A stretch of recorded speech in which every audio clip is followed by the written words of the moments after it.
لا تبخل علينا بالاشتراك والإعجاب. أهلا وسهلا بكم أعزائي المشاهدين. أنا هتكلم عن دولة سريلانكا. هي جزيرة موجودة في المحيط الهندي، وليها حدود بحرية شمالا مع دولة الهند، ومع جزر المالديف جنوبا. عاصمتها كولومبو.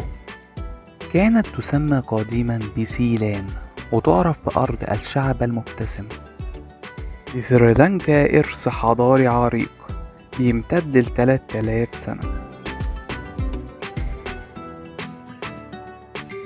تشتهر الجزيرة بإنتاج الشاي والبن، وبيتم تصدير 80% من صادرات العالم للشاي منها.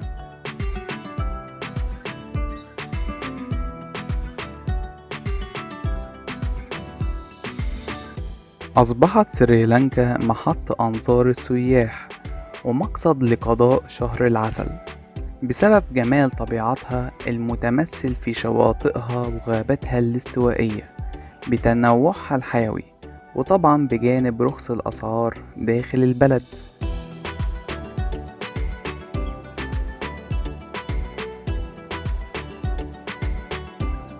ودلوقتي هوريكم بعض المشاهد اللي هتبين لكم مدى جمال البلد.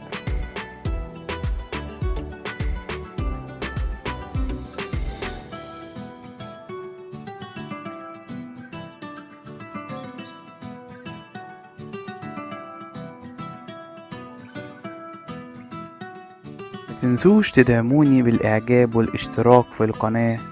شكرا ليكم.